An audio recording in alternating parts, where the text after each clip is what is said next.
Hello, everyone. So we waited a few minutes, but we're going to get started soon. Thank you so much for coming to this webinar. I'm very excited about it. My name is Clare Bowen, for those who don't know me. I'm a Principal Research Associate and the Statistics Methods Group Lead. I'm also a member of the inaugural 2021 class of the COPS Leadership Academy, which is now renamed as the Emerging Leaders Award. So if you were trying to look that up and wondering, it's not called that anymore, there was a change in recent years.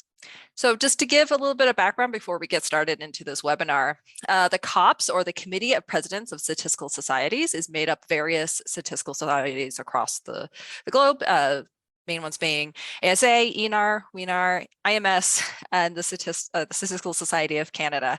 I know alphabet soup with all the acronyms, but for those who live in DC, it's pretty common, right? In addition to the COPS, there are called friend societies across the globe again. So COPS bestows this award among many others. So this is, again, a new award that started in 2021 and had been recently renamed as the COPS Emerging Leader Award. And the purpose of this award is to recognize early career statistical scientists who show evidence of and potential for leadership. It also provides a mechanism for us to share our vision of leadership with the field. And from that, this is why we have this webinar series. It is co-organized by COPS and our wonderful partners at the National Institute of Statistical Societies, or NISS. NISS, not NIST. I know sometimes that gets confusing, at least for me. So again, these webinars are an opportunity to feature leaders throughout the discipline, invite them to tell their leadership stories and share their insights. And this is also an opportunity to celebrate statisticians and data scientists who have achieved great things and who inspire others in several different ways. And so to continue on with the series, the previous one was on academia. Today is leadership and government. And leaders in government from local to federal level are often driven to make a difference in our country, such as their technical work on releasing official statistics or supporting evidence-based research for better public policy making. But the broader responsibilities of leaders, this includes like associate directors, directors, leads, chiefs, so on and so forth, requires managerial skills and a vision for the path ahead. So we're very fortunate to have two of our very own leaders here in government who have risen to these high ranks. So our first speaker today is Denice Ross, Chief Data Scientist of the United States in the White House Office of Science, Technology, Policy. Denice leads the president's priority on using data to drive equitable outcomes for the American people. She has many notable achievements, including being the second person and first woman to hold the role of U.S. Chief Data Scientist. She also launched the City of New Orleans Open Data Initiative and co-founding the White House Police Data Initiative as a Presidential Innovation Fellow under the Obama-Biden administration. So when I asked her about her passion for statistics and data science, Denice said that she enjoys that last mile of turning data into action. Beyond her work, she loves watching Star Trek episodes with her family and hiking, canoeing in rural Virginia, which I realized I should have asked her which Star Trek series that she was interested in, because I'm also a Star Trek fan. All right, our next speaker is Rob Santos, the 26th Director of the United States Census Bureau. In his role, he leads by empowering staff and promoting the value of diversity, equity, and inclusion. Similar to Denice, Rob has a remarkable career with many accomplishments, including being the first Latino director of the U.S. Census Bureau, serving as the president of APOR and ASA, and receiving the highest awards from both of those organizations. Additionally, the government of Mexico honored him with the Otay Award, which I realize I probably said that wrong, apologies. Their highest honor for an individual outside of Mexico who positively impact the lives of Latinos. Rob describes his work in statistics and data science as playing in everyone's backyard, where he can use critical thinking to provide fresh perspectives on research projects in the public policy space. Outside of work, he enjoys spending time with his grandkids, especially cooking with them, photography, grilling, and fishing. And if you guys don't know, he was a professional photographer of South by Southwest, so check out those photos. Rob's laughing at me. We're so pleased to have them here with us. So before we jump right in, I'll just give you a quick structure of today's event. Each panelist will have 10 minutes to talk about their leadership journey. Then I have some prepared questions for them, but then of course opening up to the audience. So just these kind of questions are just to help stimulate the conversation, and I will be watching the chat, the Q&A feature, to ask the questions that you pose. So please, again, use the Q&A function for those questions. And again, I will read them aloud.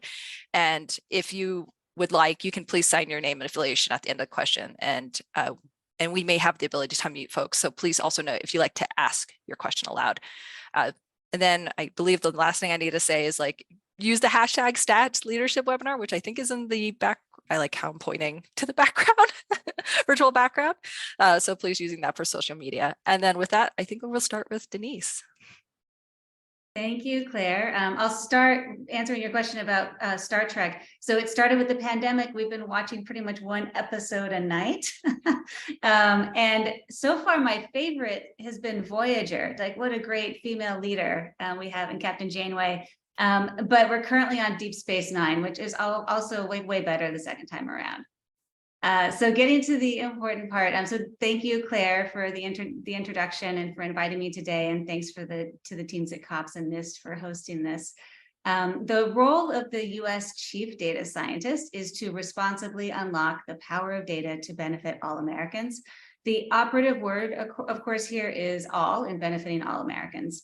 And my office, in the Office of Science and Technology Policy, we work to harness the power of science, technology, and innovation to achieve America's greatest aspirations and tackle our biggest challenges. When I was starting my college education around 30 years ago, it won't surprise you, the job title of data scientist didn't exist. I was the first person in my family to go to college. And so I didn't know anything really about how to design a career. I was interested in science, and the only science job I knew anything about was that of being a doctor. So I started taking pre-med classes and delivered Chinese food at night to pay the bills. And a few months into my first year, I saw a piece of paper on the bulletin board that described a new program that would pay undergrads to conduct research in campus laboratories. I applied to the program and ultimately landed in the lab of Dr. Irene Pepperberg. She studies animal intelligence, and her star subject was an African gray parrot named Alex. I thought it was really cool that Alex had a vocabulary of more than 100 words, as well as numerical competencies and other skills. But what I really wanted to know was, how can he produce the sounds of English speech with a beak instead of lips and no teeth and a very different tongue? A radically different vocal anatomy. So we collaborated with the local hospital to get an X-ray video of Alex talking, and then I had to figure out how to analyze it. And that's where I found my calling in technology and data. A professor who studied cancer cells let me use his computer setup to digitize and analyze the video.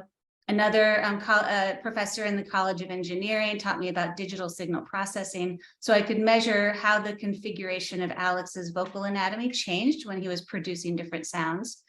And what I love about a career in tech and data is that these are horizontal fields that allow you to traverse a wide range of domains, as diverse as animal communication, public health, and climate resilience. After college, I went into the field of instructional design, making interactive science and math curricula, at first on CD-ROM, but then our society underwent this massive transition with what we then called the World Wide Web. I got very good at making large, easy-to-use websites to convey complex information, and I relocated to the city of New Orleans to work with a nonprofit that organized statistical data produced by the US government into neighborhoods. The rise of the internet opened up the possibility to really democratize these data, enabling community groups to use this data to advocate on behalf of their own destinies, rather than their destinies being dictated by people in power behind closed doors without their input. And then cataclysmically, all of those data, most of them census data, were rendered instantly historical in 2005 when Hurricane Katrina hit New Orleans. And the federal flood protection system, that infrastructure failed and inundated 80% of the city with water. Meanwhile, we saw pre-existing disparities expand dramatically, and it became my role, both in the nonprofit sector and later inside of local government, to use data broken down by race, gender, geography, and other attributes to help chart a path toward a more equitable recovery. And I've been using those data muscles ever since. In those days, it was nearly impossible to get data from the government, federal, state, or local, on the recovery. One researcher at the time was quoted in the New York Times saying that it had been easier getting data about the rebuilding of Iraq after the US invasion than it was New Orleans. And I'm not exaggerating at all when I say that we often relied on bootlegged data that was passed person to person informally under the table. And you know, it was even harder than just getting data. It was getting disaggregated data with privacy protections, of course, broken down by race, geography, gender, and other attributes, so we could chart a path toward an equitable recovery. Things started to change about 4 years after the storm with President Obama's Open Government Directive. By that time, I had fallen squarely into the role of an open data activist. And when we saw the transformation happening at the federal level, we realized that we shouldn't have to beg our own local government for data on building permits or recovery investments. Publishing that data should just be part of being a modern, accountable local government. So we pitched then candidate for mayor, Mitch Landrieu, on the idea. And within a year, I was inside City Hall in the basement, working to release the data from the inside.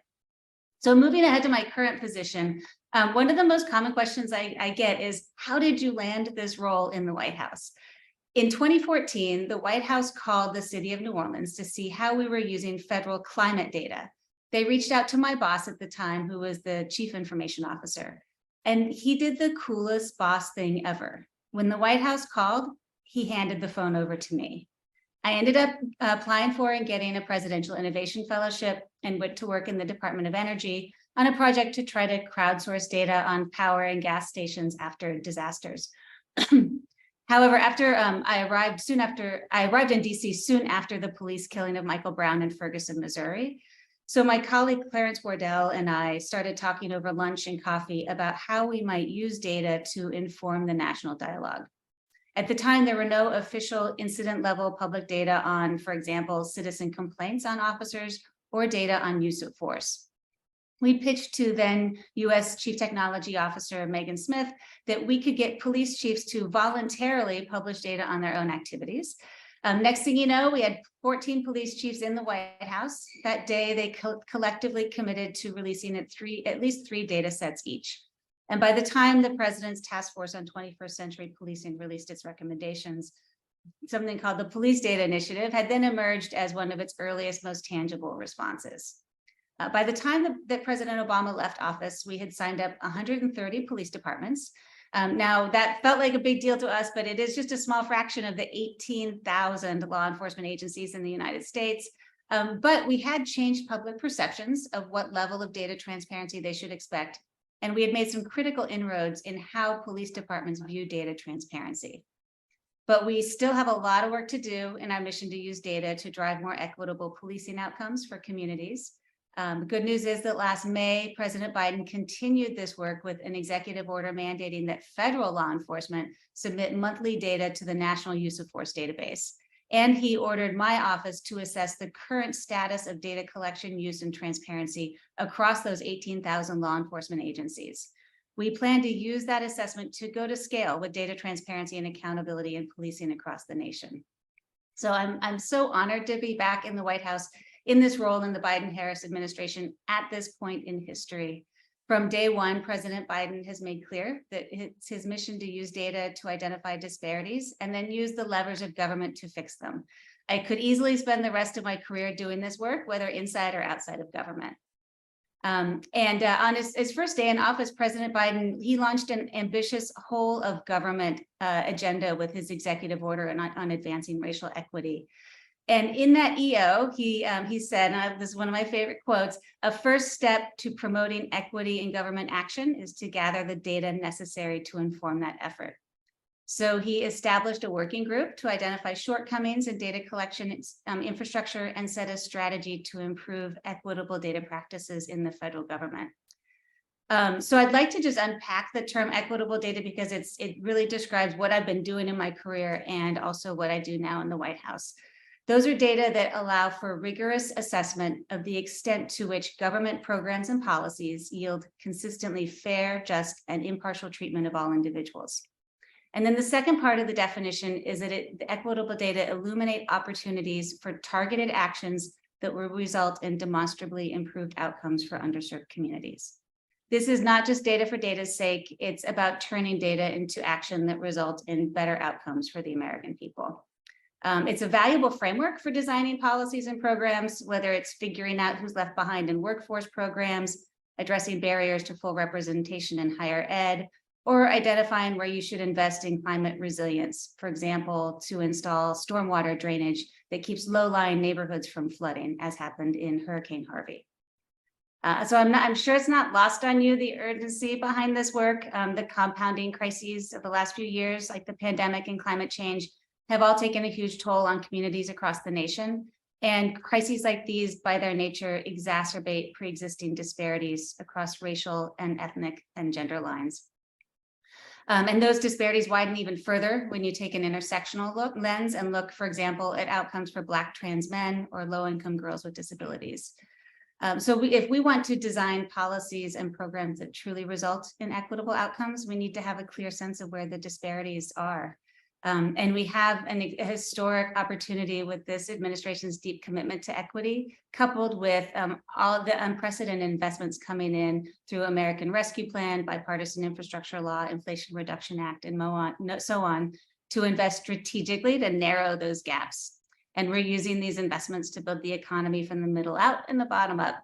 So it's an exciting time to be in government. And I always have to pitch a little bit. We need more data practitioners at all levels of government to make this vision for equity a reality. And I hope that some of you in the audience might consider joining us. I'll pass it back to you, Claire and Rob. Yeah, Rob, you're next. And Denise, as a side note, I grew up on Voyager, so it's my absolute favorite. So it's my turn? Okay, the first thing I have to do is say thank you very much, Denise. I learned so much about you, and my admiration for all of the work you do simply grows the more I get to know you and work with you. So thank you for your public service, and it was great hanging out with you before we both got our gigs with the administration. Good afternoon, everyone. I'm Rob Santos, the Director of the Census Bureau, and I'm gonna speak more directly to leadership and give you first a little bit of background that I like to tell folks, and I hope you don't mind the way I say it. In many ways, I grew up in, as many people know, in San Antonio, in the barrios, and in many ways, I'm just another vato loco de San Antonio. And I happened, I don't know how, to end up in a position where opportunities arose and I seized them. So like Denise, I was the first in my family, in the sibling group, to attend college. However, I didn't realize that you had to apply in the fall in order to get into college in the following fall. And so I ended up graduating and then discovering the hard facts, because I was so shy back then. I avoided my high school counselor, and I went to community college. I ended up, interestingly, because this is part of my leadership journey, getting married at 18. And by the way, we're still married now. We're going to do our 50th year anniversary this year. So I had a very unconventional undergraduate life. I ended up going to a strong liberal arts university and then but then graduated and went to graduate school at Michigan. But because of, my Latino roots and family culture and doing like 12 years of parochial school, even though I'm not religious, I kept with me the values. And by the time I got into grad school in the Department of Statistics at Michigan, Ann Arbor, I knew two things. The first is that I absolutely loved statistics. And the second is that I equally love helping people. And so it's probably no surprise that one thing led to another, and I ended up getting invited to be a part of the Survey Research Center as a grad research assistant and learning survey sampling from one of the founders of survey sampling, probability sampling anyway, Leslie Kish. He was the founder of ISR, Institute for Social Research at Michigan. And that led to my first career. So up until that time, literally up until I was about in my mid-20s, I had not really had a job. I mean, I'd done some, part-time work as a, proofreader and grader and tutor and things of that sort. And my first job was at Temple University as their sole sampling statistician. And they were doing big studies. I mean, my first sample design ever was the new beneficiary survey back in 82, 83, 17,500 national sample with in-person interviewing. I was, scared out of my gourd, but I was put in a leadership position because my title was sampling statistician and manager. And because I walked into an empty room or group of rooms, that was my domain. I had to start hiring folks, and naturally I was drawn to students because I was just one. And we started working together. And it was interesting because I knew nothing about leadership. I knew nothing about management other than what, a few things that I had observed at Michigan. And I decided that it wasn't enough for those students, mostly undergrad, who were coming to help me on sample designs. It wasn't enough for them just to make a paycheck, with some part-time work and then head out. So I decided that I was going to make sure that they understood the value of what they were doing. And so I included them in everything. So we would do sample designs, and I'd say, okay, I designed something and designed some protocols for drawing by hand probability samples. And I'd bring them together and I'd say, okay, here's what I've designed. You guys have tried it out for a few days. What do you think? And they would give me feedback. And then the next thing I'd say is, okay, everybody pull out your resumes. Now start writing down that you're doing process improvement, and you're doing continuous improvement work as part of your job duties, rather than just saying, I worked at sampling department. And so I did that continuously, and it grew their value and their understanding and their contributions of what they were doing. And I just kind of fell into that. That was a natural thing because I love statistics and I loved helping people. So I took that with me, and I ended up becoming a survey director and overseeing large surveys and things of that sort, and then was recruited to come back to the Survey Research Center at Michigan, where I was the first director of survey operations. And I had to do something painful there. I had done 7 years at Temple. I was in my early 30s. I go over to Michigan. And we were in the midst of like the survey research world was in the midst of transitioning from paper pencil in person to laptop interviewing. And the SRC was entrenched in sampling department, throws stuff over to field department, who does the interviews, and throws material over to the coding department, who enters the data, and they throw it over to the computing to do processing and statistics. Never going to work in a laptop world, because a lot of the stuff you do has to start with the laptop and the programming rather than end with the processing. So I did a major reorganization. It was incredibly painful. It taught me a lot, but I knew it was the right thing to do. And it just broke my heart because people had been there 30 years, loved their comfortable jobs, and they had to rethink how to do things. And there was no other way to take care of that. So that's what I took out in terms of that leadership, that sometimes there are things that you just have to do. There's absolutely no choice if you need the enterprise to survive. And I did it. Went over to NORC, and they had other types of issues going on, and all organizations have issues, right? And I decided that my contribution there was to infuse values. And so I started showing them how one can use, I called it the concept of fairness, basically, to have some protocols and some criteria where no matter what you did, you applied those equally to everybody. And people really, it resonated with them. It was amazing. It was really nice. That was a great experience, because then it led me over to the Urban Institute, where I further developed this notion of values feeding into the research work that we do, whether it's operating project teams or developing designs or thinking about research analyses, etc. It ended up being a really, really great experience for that. And I discovered a few things that ended up bringing me to the Census Bureau. The first was that leadership starts by understanding who you are as a person. Everything that I found that everything I needed was inside of me. I just needed to allow myself to let it come forth.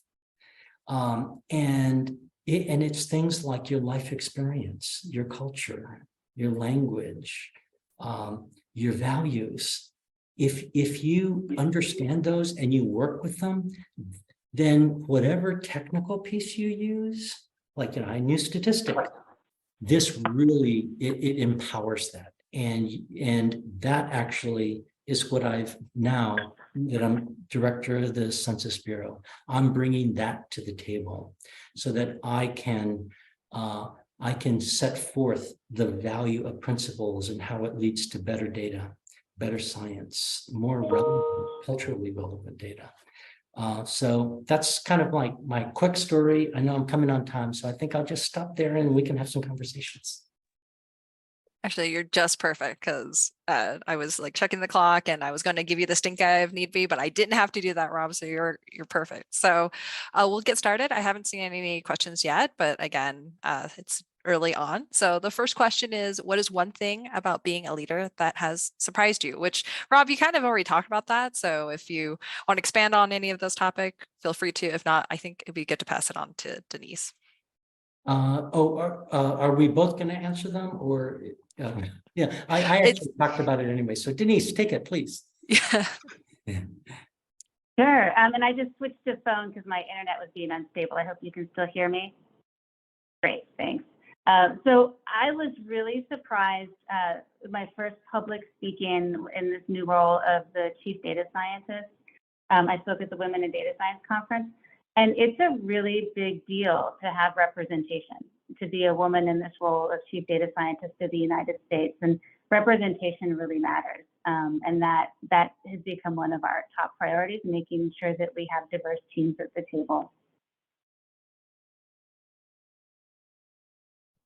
Can I add something? Can I say something? Yes. Yeah. Thank you. So, and I think you guys will find this fun. The thing that most surprised me about being a leader of the Census Bureau is I walk in the first day and guess what? No job description. No one told me what I was or wasn't supposed to be doing, what's appropriate, what's not appropriate, etc. So I literally have to go to the enactment, the Census Act, and look at the language. And I found the job description. And it was one sentence that said something to the effect of, this director of the Census Bureau will assist the secretary as needed. And most people might see that as a threat, but I saw it as an opportunity because it allowed me to fulfill my leadership role in the way that I thought best for the American people, the Census Bureau, and that leverages the things that I brought to the table. Thank you. So I actually have a question based on what you guys have spoken about. So I hope you don't mind if I go a little bit rogue on from the core questions that we had kind of prepared. So Rob, you mentioned about how knowing yourself as a person, your cultural background, your family background, all those things should be like known and thinking about how to be a leader. And something I noted that all three of us have in common is we're all first generation college students. And so one of the things that came to mind was like, is there any aspect of that kind of brought into you being as a leader in government, or maybe a perspective, or just, I don't know, thinking of like diversity, inclusion, and equity aspects as well? I honestly, I think that for me, from my perspective, is that it's more of a coincidence that in the sense that we are all given a set of life experiences and situations that we are born into. And the issue is, how do we leverage those to make ourselves the best leaders?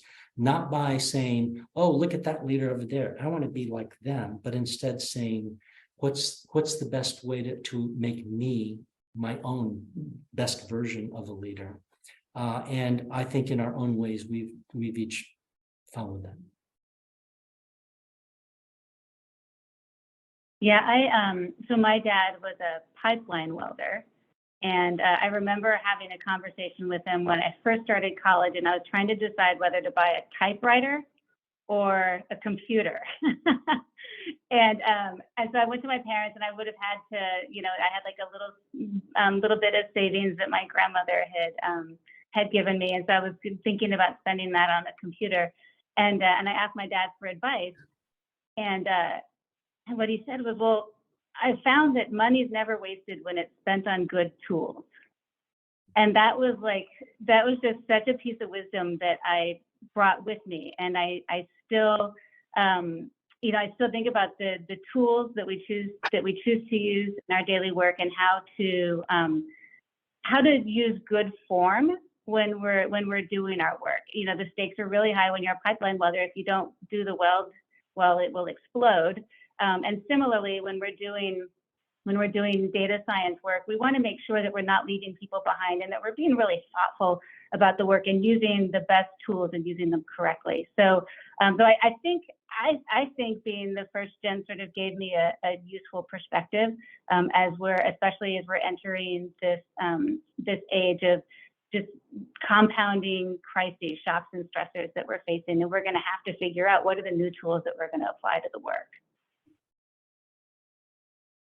Thank you so much for your guys' great perspectives. And at least for me, I find that just being like really stubborn it was what I grew up on a farm. And so just going through like the mess of things and like adapting to change was probably something I carried on from being a first gen.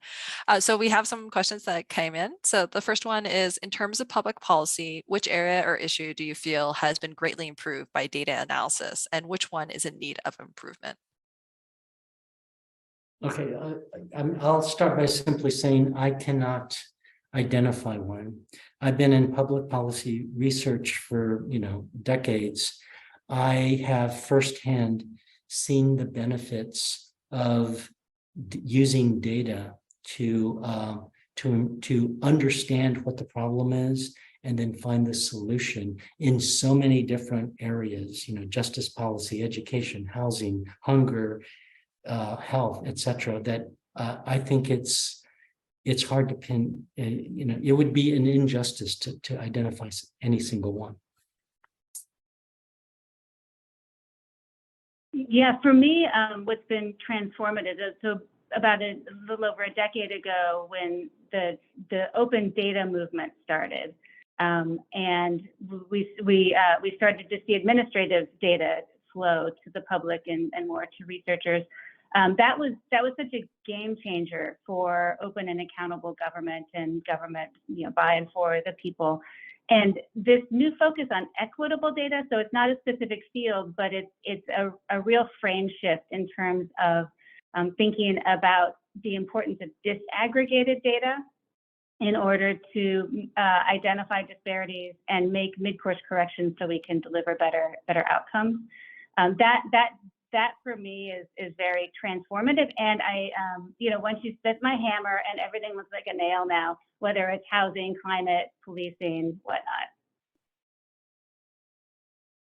Great answers. So there's, I guess, more like comments, but I want to read them aloud because I know, Denice, you don't have access to the chat. So the first one being like, I love the idea of leadership beginning with understanding who you are. How do you think we can impart that to others? So often we are being stuck in imposter syndrome. So I guess that's like the framing of the question. And as a quick side note, somebody said, yeah, Denice, and your father, tools matter. So was that a question to me? So either one, don't feel pressure to, I like to tell this to panelists, don't feel pressure to answer every single one, but given there's, I say only two of you, it's a little easier for both of you to answer, but thinking about how you can impart that to others, that being the idea of leadership beginning of the understanding of who you are. Yeah, I think the best way to do that is to lead by example. And so it's not enough to tell people this is what you should be doing. And I would never do that. In fact, as a leader, I think I think that my greatest failure would be to have to tell somebody, you've got to do that because I'm the director. I mean, anytime you have to use your power position in order to get someone to do something and you're a leader, I'm sorry, you failed. There are better ways to do that. So you need to lead by example, show people what it is that you're trying to get them to do by living it every day. That's why I feel so strongly and passionately about getting folks at the Census Bureau to understand the value of bringing their whole selves to the table, especially their values, and using those values to leverage better decisions on what data is collected, how it's collected, what's the value of the data. Do we need to rethink existing data sources or questions and things of that sort? So like I said, lead by example. Yeah, and Rob, I'll add to that. One thing that I've started doing in the last few years is just being a lot more explicit about bringing my whole self to the work and the challenges that that every human being experiences. Like if I have to go care for an aging parent, I will say that rather than just saying I'm going to be out of the office. Or taking care of yourself, like going to the dentist and going to the doctor, are just things that we, that those of us who are further in our career need to normalize, and so that we're setting the stage so that the people we work with feel like they can also take care of themselves and their families and bring their whole selves to the work. Yeah, can I add one thing? One of the things I did at NORC that I absolutely loved is that I would put different project teams together to do stuff. And I would love taking a person that's senior and putting them under, in quotes, as part of a team of someone who has a lower level position. And then they'd storm into my office. How dare you? I'm higher ranking than them. You don't do this stuff. And I tell them, look, there is no better way than for you to take this as an opportunity to show people what it's like to be a good team member. So go out and do it. And in the end, they would thank me for that. Love it. That's great. So next question is, how do you make a value proposition to government to encourage focus and resources on linking data sets across government? As an example, health plus tax records to gain equitable insights. I can take a first stab at that. I was going to say that sounds like a Denice question. Yeah, and this is something that I've really been honing in on during this tour of duty, and that is identifying the highest level guidance on that particular issue. So, for example, we have this transformative executive order on improving the customer experience for Americans, and data linking is critical for that, right? Like, why you shouldn't force somebody who's just experienced a disaster or is in the process of transitioning from the military to understand the org chart of the federal government in order to get the benefits that they deserve. And so data linking is critical to improving the customer experience. So you find like that executive order or that legislation or whatever the highest level language is that mandates it, and then just keep invoking it as you try to navigate the bureaucracies to make the data linking happen. And then I'll add a second piece of that is, and this is about using good form. As you're doing that work, how do you create permanent structures so that the next person that needs data linking to happen doesn't have to reinvent the wheel?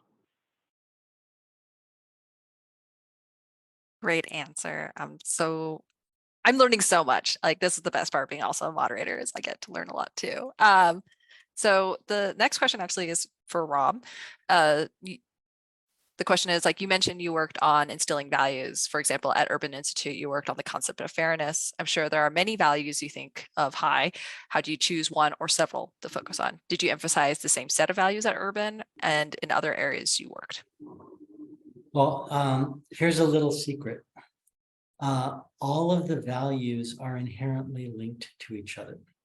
So at the Census Bureau, we value, our core values as an enterprise, as a federal statistical agency, are scientific integrity, objectivity, transparency, and independence.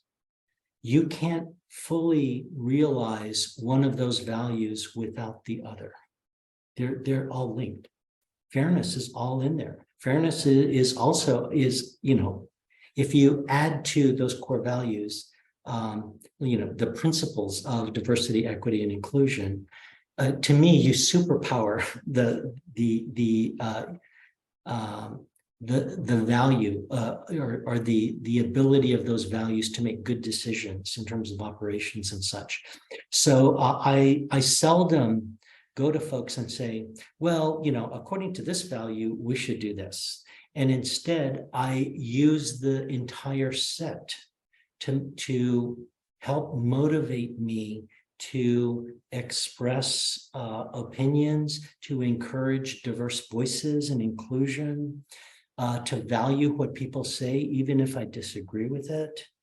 And then to try to get people to understand that as a result of all of that discourse, you arrive at a better decision than if you had sat alone in your office and said, I'm a subject matter expert and I think it should be this. So, you know, that's kind of my response. I'm not trying to dodge the question, I promised. All right, sorry, we're gonna keep focusing. Oh, sorry, Denice, go ahead. I'd love to add to that, Please. because I'm just so grateful for those core values of the Census Bureau and the statistical agencies, because they're such an essential part of the entire data ecosystem. If we think about our collective goal of creating a more fair and just society, you know, we need the Census Bureau to be upholding those values, for example, of statistical independence, of political independence, so that the media and the local government and academic researchers can each approach this challenge of creating a better society from using their superpowers and their specific tools that they have in their toolbox. So the next question, I'm going to broaden it out a little bit, which is like, how inclusive is the place that you work? How do you deal with issues of diversity, equity, inclusion at your workplace? Which Rob talked about a little bit, and Denice, you did too, but I don't know if you want to expand further. I could talk for hours about this, but I've talked too much. I want to make sure that Denice is able to say all she can. Do you want me to go first? Well, yeah, I'll just briefly mention from our perspective, people are policy, and who's at the table is the most important decisions that you make. And there's two ways to bring data scientists to the table. One is through hiring inside, you know, to bring representative talent into government, and the other is through upskilling and making sure that we've got great data science programs inside of government, and that we're teaching about this equitable data framework for both. So I love having a team that's a mixture. I think between us, I think my favorite way of getting diversity into data science is to upskill the existing career staff, because they bring this deep subject matter expertise and hard-earned wisdom from the work of government to the work, and then they now have these extra superpowers of analytical skills. And what I have to say about that is that there are no organization has achieved the nirvana of being diverse, equitable, and inclusive. All organizations have work to do. So it's not as much about, well, do you have diversity in your workforce? It's so much more important to get the people who are working in the organization to embrace the principles of diversity, equity, and inclusion in their everyday work, because that will naturally evolve the workforce by appreciating diverse perspectives, because it leads to better science, better data, more relevant data. That encourages people to give folks that maybe they otherwise would not have given an opportunity to be on a committee, or to be detailed to the White House, or to be this or to be that. And it gives them the opportunities that maybe a narrow few might have had in the past that would propel them to bigger and better things. And now you have a more diverse group benefiting because you value that diversity of those diverse voices. So that's one thing. And we absolutely cannot forget that there's a huge diverse voice that I know the Census Bureau cannot live without. And any federal statistical agency, I would argue, can't live without. And that is the public, the external stakeholders, the data users, the communities. We need more community engagement. We need to listen. We need to act on what they do. That's why we had our 2030 Federal Register notice to get ideas from the public. So let's not forget, community engagement is part of all of this. I want to explain why I was laughing, because I'm on the Census Scientific Advisory Committee and I read through 200 of those comments, and it was really inspiring, humbling, like it just to get that feedback and hearing people's voices. So I think that's like very, very important. So the next question we have here is, what steps have you taken to, let's say, train or inspire tomorrow's leaders?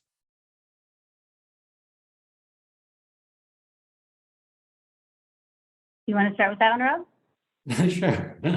So one of I see your Twitter account, so I know you're out there. yeah. So one of the immediate priorities and honestly gaps I saw in coming into the Census Bureau is, we needed to put a human face on the federal statistical system. I'll start with mine, but I'm bringing everyone else along as I move forward. And so I've made an intense effort to go out into the community, to talk to elected officials, state, local, federal, to work with different stakeholder groups, to engage with, chambers of commerce, the corporate world, businesses, to talk to pastors, community leaders, etc. But down in Detroit, with Senator Peters, talking to these folks and listening to the MENA community in Dearborn and such, giving feedback. It's really, really important to engage. The other thing I'm doing is I think it's incredibly important if we want to build strong pipelines of diverse candidates. I'm going to HBCUs. I'm going to minority serving institutions and speaking to the kids, much in the way I'm speaking today, to inspire them, to let them know that everything they need is inside of them. And we, the Census Bureau and the federal statistical system, need to hear their voices because they have a unique perspective that nobody else has. Come on board. So, that's the type of stuff I'm doing.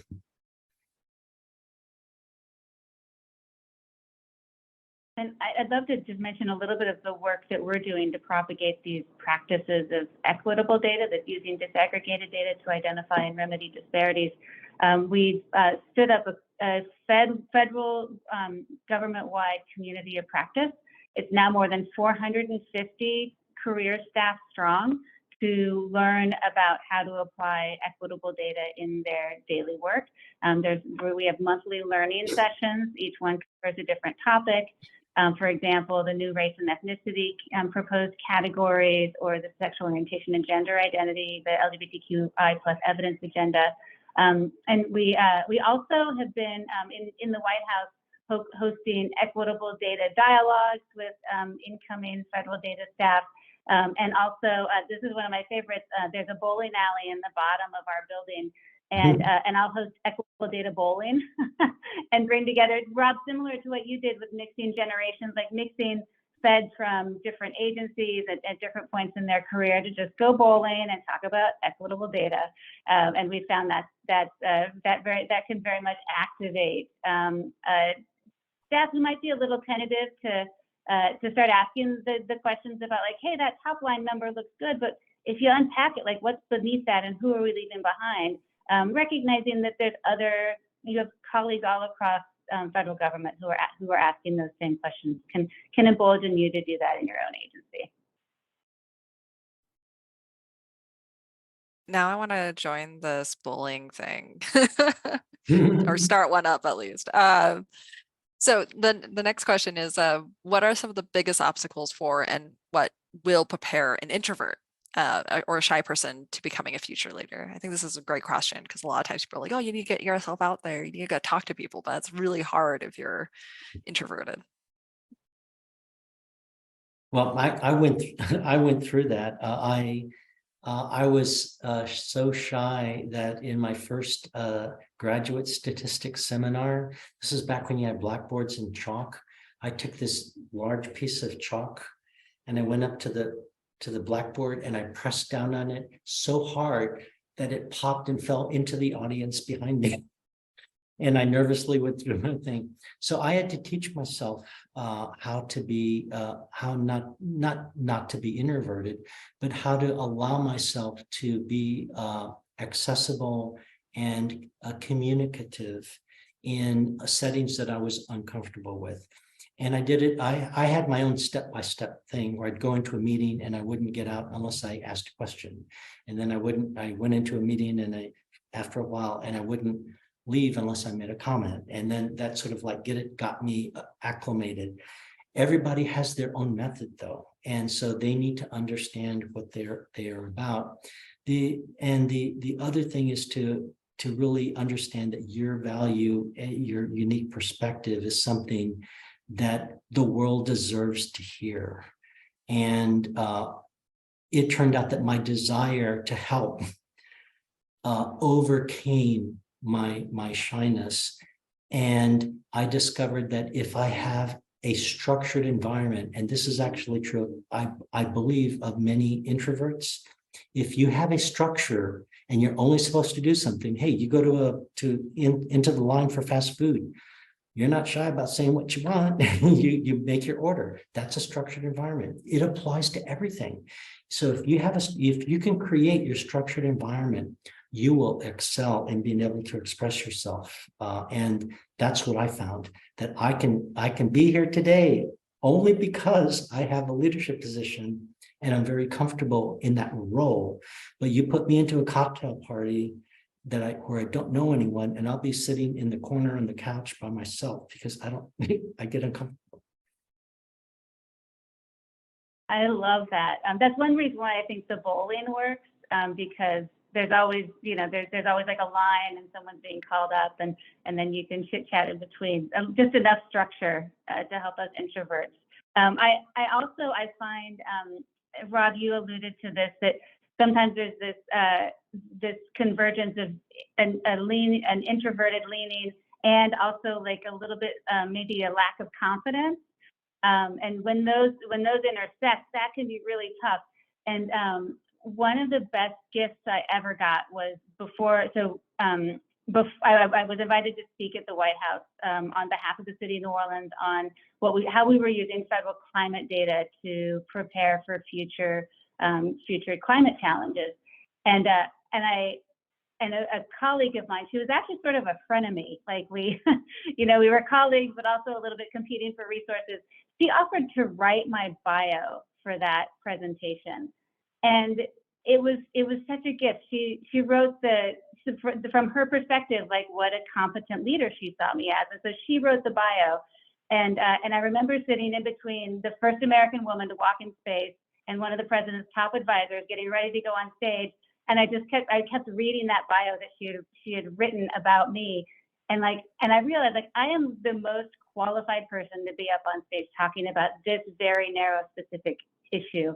And that was just such a boost in confidence for me. And it's something that I view as a sacred responsibility now as a leader, to see how can I help somebody see the important space that they occupy in this field, and boost their confidence to go up and tell their story and share their expertise. I don't know if you've seen this meme that it's like, I'm the expert now, which is what came to mind when you said that. I was like, it's like a meme that goes around for when you defend your dissertation, you're like, I'm the expert. So like getting that confidence boost to be like, yes, I know this area super well. We have 3 minutes left. We got more questions, but we're gonna try to blaze through as much as we can, because I think the audience is obviously very engaged because we keep getting more. This next question I think is a really good one. It's about how can international students contribute to DEI efforts within the government? I don't know how to answer that in the sense that in the government, you have to be a citizen to work. And so there may be opportunities to be one-off from that. And, for example, one of the things that I think made me the leader that I am is that I joined early and stayed a member of the American Statistical Association and APOR for like 30 years now, and almost 50 for 45 or so for the American Statistical Association. And that allowed me to work together with people from the Census Bureau, from NCHS, from all the other federal statistical agencies, as well as with international students and others. So there are venues like that where you can come together and work. But I don't know of any, and maybe Denice might, opportunities to do that within the government itself. Do you, Denice? I apologize. I probably should know more about that, but that's been my. No, I don't, but I will say the experience of people who are from other countries and living in the United States is a really important public experience from the engagement perspective. And an area where we have some opportunities in terms of data to make sure that that we are meeting the needs of our international visitors and the immigrant population. So I think, like, in terms of civic engagement, there's like certainly a lot of opportunity to help us improve our game for how government is serving those populations. Yeah, I just read over the question again, and it had to do with contribute to DEI efforts as opposed to work. So if you're looking to help by offering your diverse voice, that's different. And the avenues of associations is fine, but also there are ways, like if we have a federal register notice that's asking for people's input, that doesn't say only if you're a citizen. You bring your input in. We need to hear your perspectives. I headed up the annual survey of refugees for HHS for 6 years. And the profound things we learned about the experiences that refugees have to go through even before they come to the US, that's a rich body of experience that we need to learn from.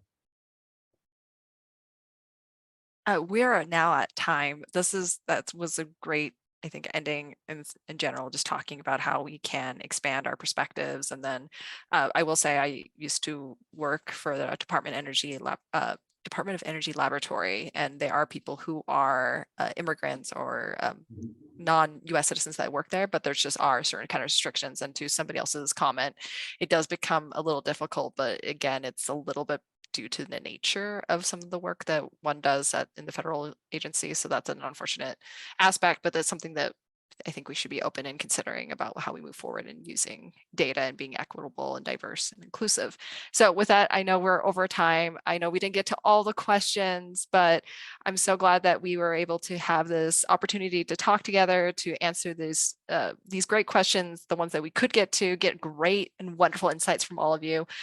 So quickly wrapping up, I know we're over time, but bear with me for at least one more minute. Again, thank you for listening. And we are going to continue the series in September, though. Summer tends to be a little bit tricky, so just keep an eye out for that through both COPSS and NISS.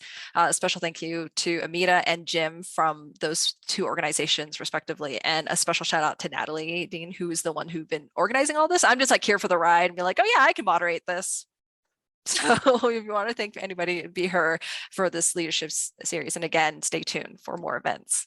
Hey, everyone, please feel free to link up with us on LinkedIn. We need to expand our networks. Agreed. Thanks, Claire. Great to see you, Rob. Great to see you. Until next time.